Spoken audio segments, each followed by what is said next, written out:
En la iglesia celebramos el aniversario de la dedicación de la Basílica de Letrán en Roma.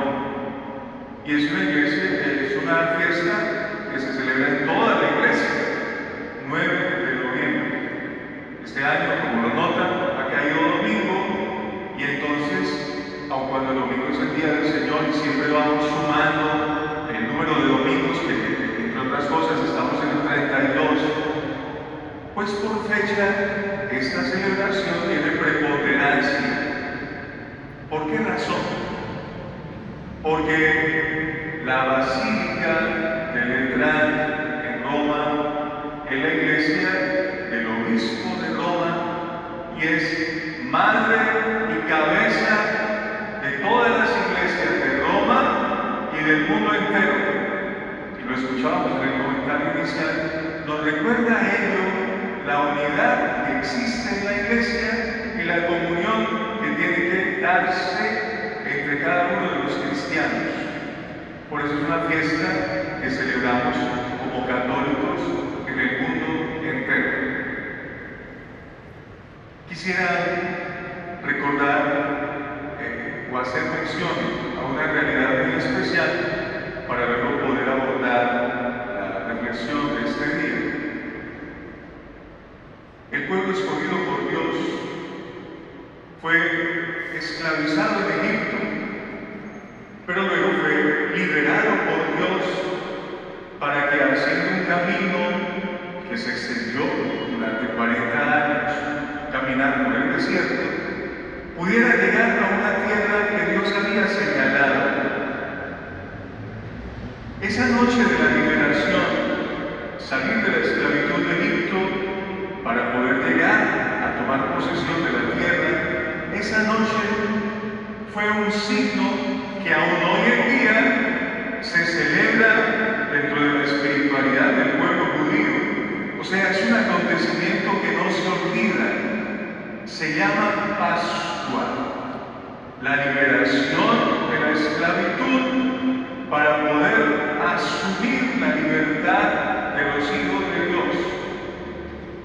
Y hay varios signos para la celebración de la Pascua, y ese pueblo, el pueblo judío, devotamente cada año, para no olvidar tal acontecimiento, peregrinaba para poder llegar al templo de Jerusalén con el ánimo de celebrar la fiesta y en el fondo de hacer imborrable en la memoria y en el corazón lo que Dios había obrado por su pueblo. Entenderán que para la celebración de la Pascua, de acuerdo al rito judío, había que dar ofrendas y había que hacer sacrificios. Por eso, los sacrificios se ofrecían con los bueyes, las ovejas, las palomas para las personas más pobres. Y con el tema de las ofrendas, pues lo que se buscaba era que, precisamente recordando la acción de Dios, allá en las arcas del templo se pudieran depositar las limosnas o las ofrendas que correspondieran. ¿Por qué estoy diciendo eso? Porque el Evangelio de hoy nos está diciendo que Jesús, como cualquier judío, ha subido también a Jerusalén para celebrar la Pascua, y que cuando ha entrado al templo se ha encontrado con gente que vende bueyes, ovejas, palomas, y también ha encontrado cambistas. No era una cosa extraña, era lo más natural. Entenderán que mucha gente que venía a la fiesta en Jerusalén tenía que hacer peregrinación de varios días, porque venían desde muy lejos. No traían los animales con ellos, porque les era más fácil poder comprarlos en el templo para ofrecerlos en sacrificio. Y muchas veces las ofrendas las traían, digamos en lenguaje coloquial, en dinero grueso para poder cambiar en el templo y ofrecer lo que corresponde correspondía. Es muy importante darnos cuenta de eso porque lo que Jesús realmente está atacando no es la labor que desempeñan tanto los que venden los animales como los cambistas, que a la larga lo hacían a las afueras del templo, sino que lo que en realidad quiere hacer caer en la cuenta es que en muchas ocasiones se da más importancia a lo externo que a la disposición del corazón para encontrarse con Dios. Y esa es la clave para poder entender la actitud de Jesús. ¿Cuál actitud? Pues resulta que llegado al templo empezó a echar a toda la gente, los que vendían los animales, los que cambiaban las monedas o el dinero, y termina diciéndoles: no hagan de la casa de mi padre un mercado. El celo por tu casa me devora, recuerdan los discípulos, que dice la Escritura referente al Hijo de Dios. Ese dato, insisto, nos sirve para caer en la cuenta no solo de la actitud de Jesús, sino de cómo se desarrolla el Evangelio. Celebramos entonces el aniversario de la dedicación de la Basílica de Letrán, de la cual hemos dado algún dato. Y al alargar esta fiesta de hoy nos lleva a considerar varias realidades. La primera de ellas, los templos. Como nosotros, en muchos otros lugares existen estos espacios construidos con esmero, dedicados, consagrados, precisamente para el encuentro con Dios. No es un lugar exclusivo, pero sí privilegiado para poder hacer nuestro camino de fe, venir a hablarle a Dios, encontrarnos como comunidad de creyentes, a la larga fortalecer nuestra experiencia como cristianos. Y esto tiene todo un antecedente. Ahora mencionaba un poco el recuerdo que tenemos sobre este pueblo que fue liberado, que caminó al desierto, que luego se establece. Cuando el pueblo empieza su éxodo, es decir, su camino por el desierto, tenían que hacer tramos, detenerse, acampar, estar un par de semanas, luego recoger los campamentos, avanzar de nuevo. Era un poco la tarea que, vuelvo a recordar, duró haciéndose durante 40 años.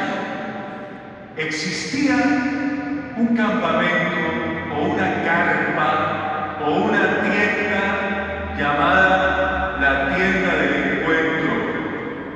Y la tienda del encuentro era aquella en la cual Dios se abajaba para poder estar con el pueblo.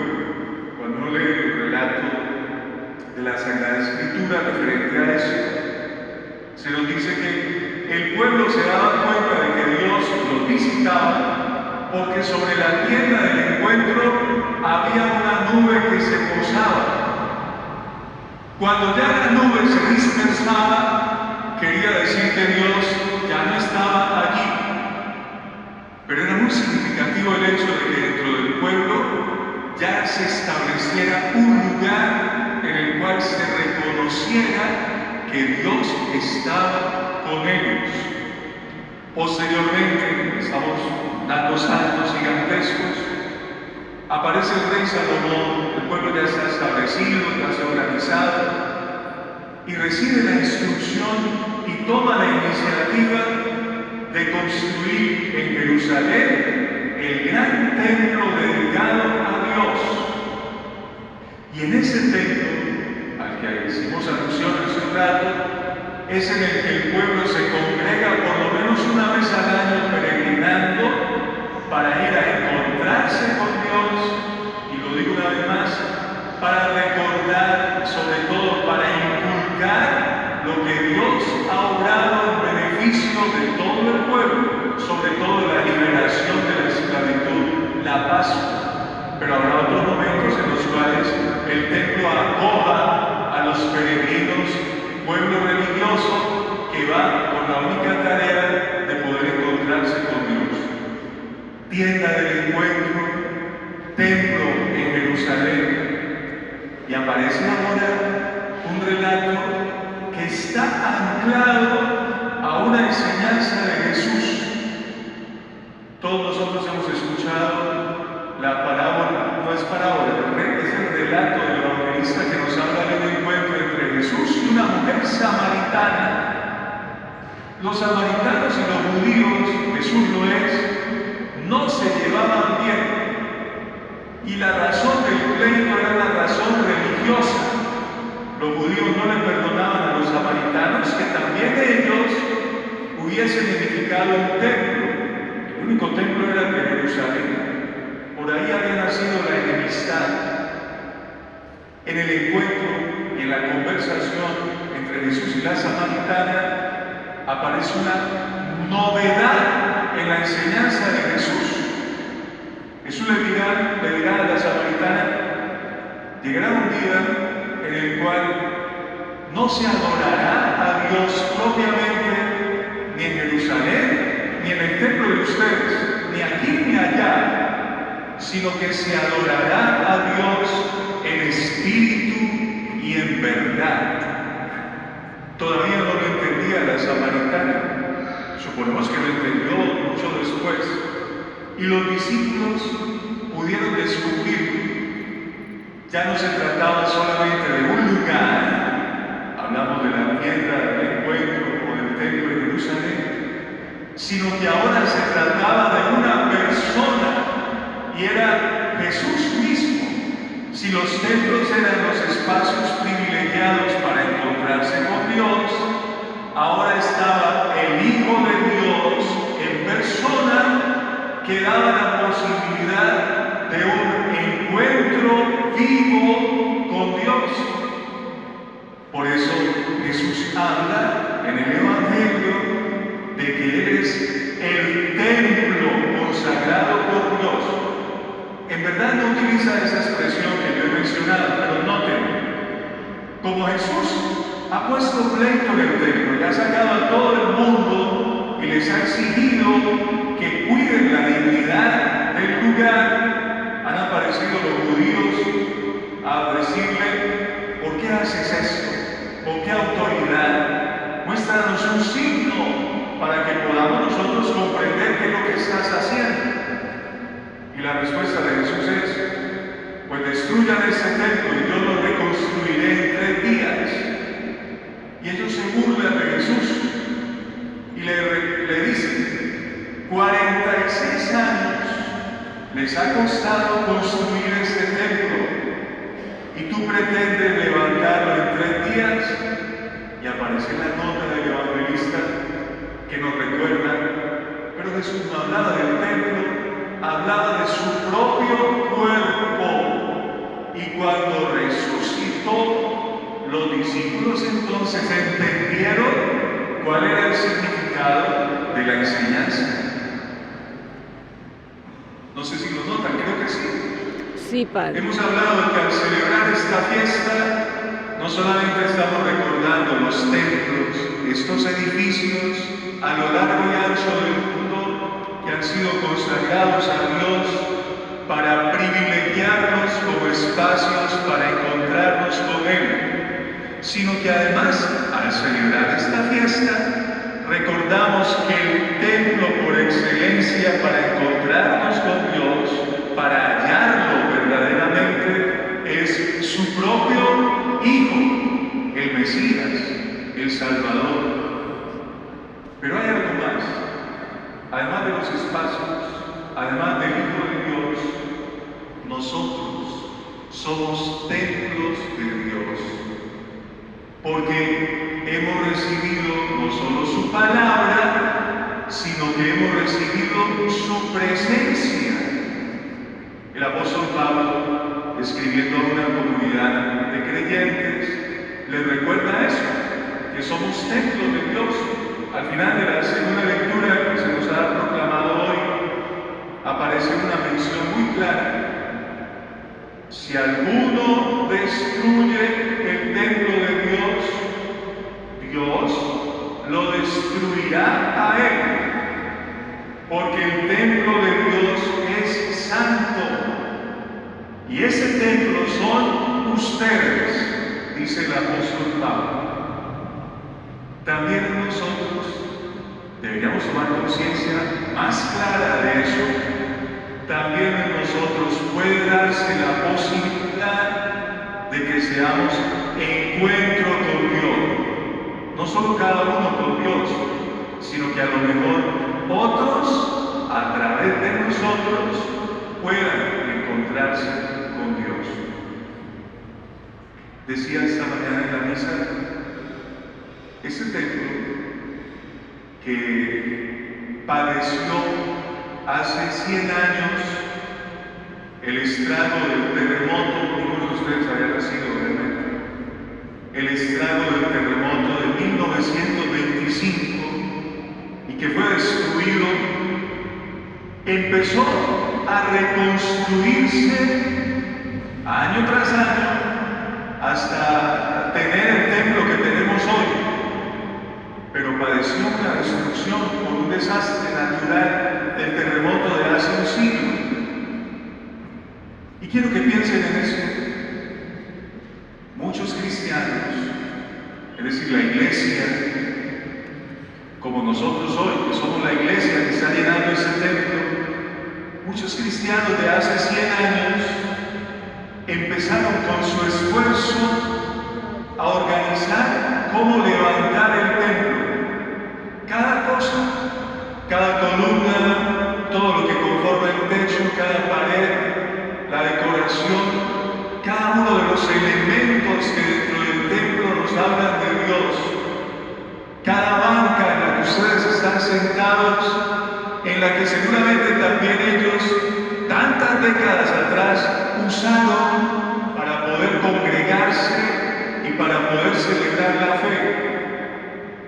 A lo que quiero llegar es a que, como nosotros, ellos, los que nos antecedieron en la fe, los que se reunían para celebrarla, lo hicieron con tal convicción que nos han dejado a nosotros una herencia de la cual no solamente ahora disfrutamos, sino que la tarea nuestra es cuidarla, porque también vendrán nuevas generaciones a las cuales nosotros, no solamente con las palabras y con el testimonio, sino también con nuestras obras, debemos transmitirles esa fe.